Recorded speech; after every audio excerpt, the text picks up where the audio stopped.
Welcome back, everyone. Sheepdog Smokey here, and let's dive right in. Devastating. Liberal law professor clinically dismantles Democrats' contempt case against Barr. Left-leaning law professor Jonathan Turley, who has stood out in recent years as a rare legal analyst unwilling to allow his political views to cloud his constitutional judgments, has written an absolutely devastating column addressing House Democrats' efforts to hold Attorney General William Barr in contempt of Congress. Anti-Trump partisans have compiled a list of grievances against Barr, many of them specious, but House Judiciary Committee Chairman Jerry Nadler has chosen to focus the contempt charge on the Attorney General's unwillingness to release a tiny redacted fraction of the Mueller report. Turley says this is the weakest possible contempt claim, warning that pursuing it will damage the House, not the administration. Here's the core of his argument on the redactions-based contempt complaint. The problem is that the contempt complaint against Barr is long on action and short on contempt.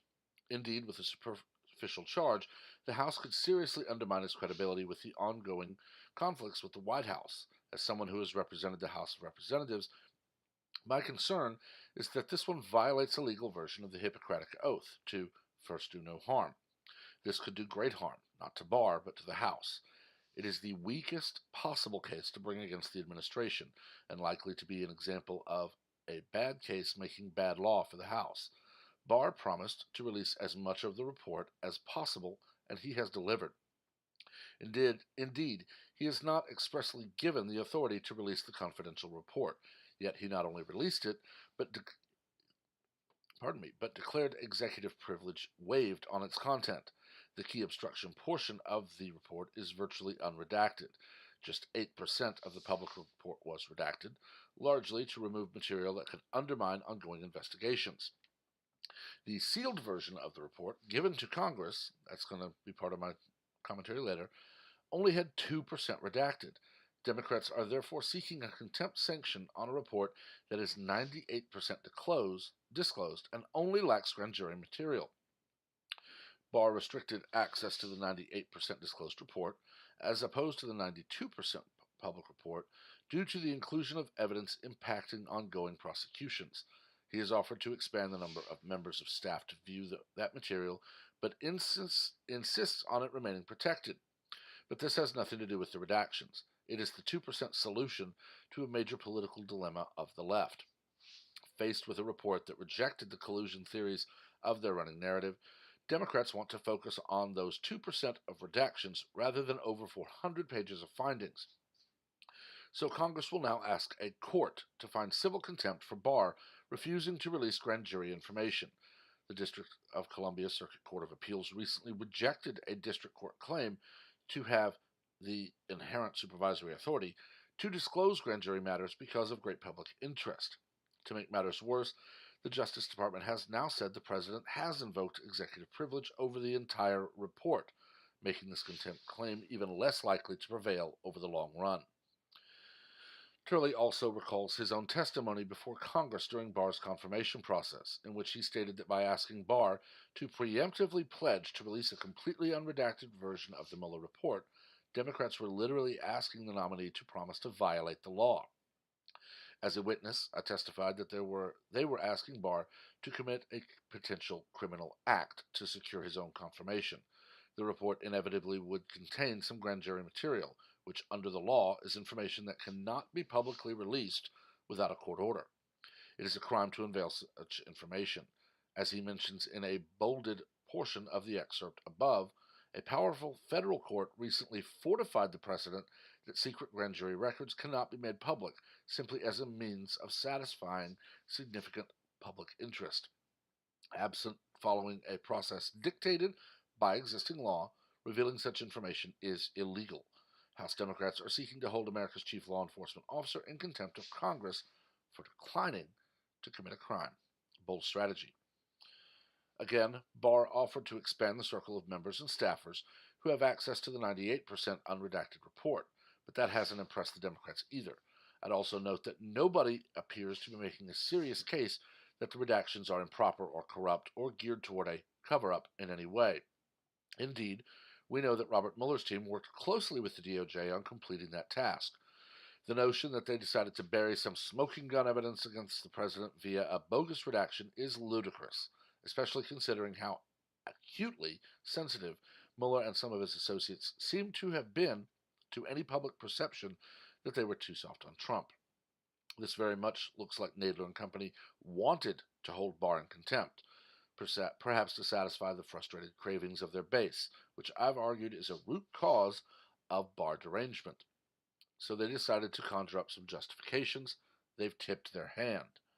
You can see here we have some images which are links. I'm not going to go into them, as well as the tweet from Gary Benson.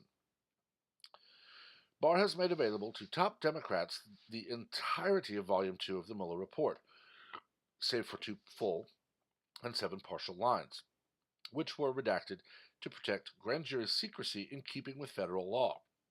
As Assistant Attorney General William Boyd argued in a letter sent to House Judiciary Committee Chairman Jerry Nadler on Monday, Democrats' refusal to examine the most transparent version of the report that Barr can legally make available naturally raises questions about the sincerity of the committee's interest in and purported need for the redacted material. Democrats' risible party line response has been to claim that if those members who have been granted access to the less redacted version of Mueller's report actually took advantage of that access, it would undermine the party's demands for even more access. Good luck selling that spin. Turley's op-ed also points out how curious it is that in spite of their thunderous denunciations of Barr's alleged lies to Congress and his outrageous refusal to face questions from Nadler's panel, neither of those seemingly curious accusations were cited as legal underpinnings for the contempt citation. Why not? Because, he writes, House Democrats know both claims would not withstand even a cursory judicial review. Click through and read his detailed explanations on both issues. The Cliff Notes version is as follows. Barr's letter to Congress was accurate. He did not lie to Congress, and he sparred with the Senate committee for hours, only refusing to appear at a hearing in which Democrats insisted on outsourcing their questioning for no defensible reason. Democrats wanted to manufacture a conflict, and they've succeeded in doing so, Turley correctly concludes. I'll leave you with more damaging hyperbole from the unserious Mr. Nadler.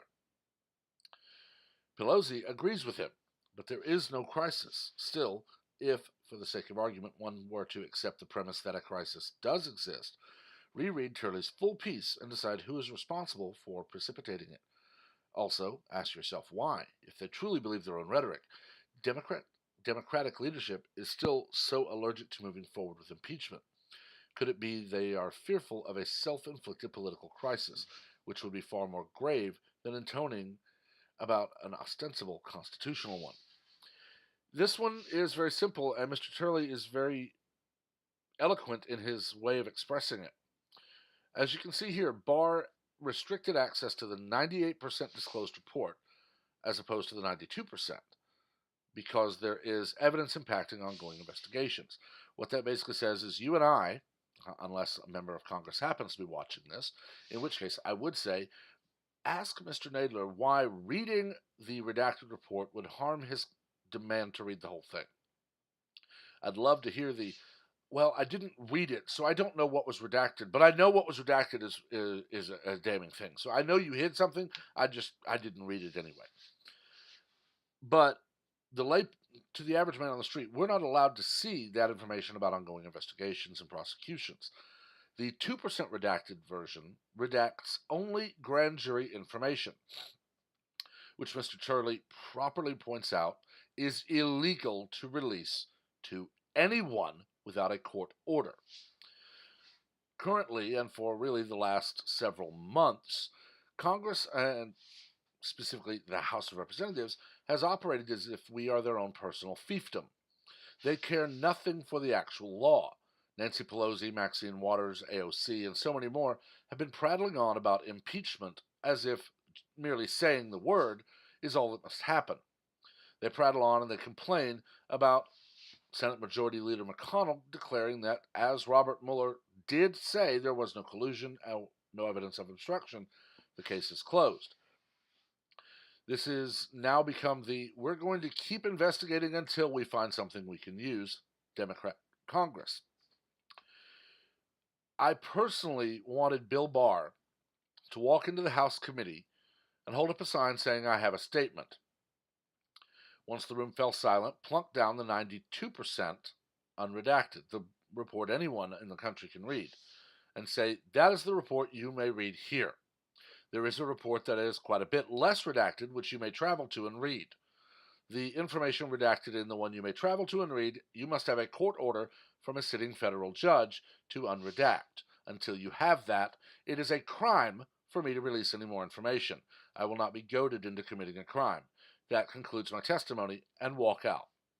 Much like I wish for Donald Trump Jr. to have a television and video player rolled into the Senate with a video of his hours and hours of testimony from a previous subpoena, with a giant sign covering it. "Per my last testimony," have someone remove the sign and play the video.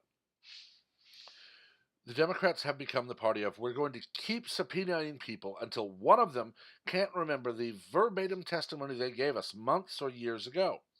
Then, when they don't remember verbatim what they said at a previous time, we're going to twist that and put it out there as if, "Oh, you lied." Well, no, I'm not a computer. I don't have 100% memory. "No, that means you lied." And that's exactly what they did to several people. They asked them, "On this date, you emailed someone about something. Can you tell us what that email was about?"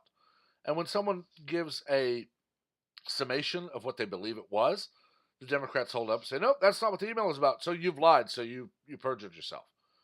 They have become the party of, I'm going to convict you of something. It's only a matter of what I want to convict you of. We are now seeing a Democratic Party firmly entrenched in the "you are guilty until proven innocent." And even when proven innocent, you're still guilty. I just could get to keep digging. Hopefully, within a very short time, we will have someone who actually has a working brain tell Congress, "You're ordering the AG to break the law. Your job is literally to write and make laws. Submit a bill that removes the legal requirement to protect grand jury information." They won't, because they don't want it used against them. It's the same reason they won't change the tax code to remove loopholes that businesses use, because they use them themselves. We need someone, and I really wish Mr. Turley would do this, but someone to walk into Congress and very plainly say, "Stop acting like tyrants. You are not here to order people to break the law so that you can then convict them of that, or convict them of contempt when they won't break the law."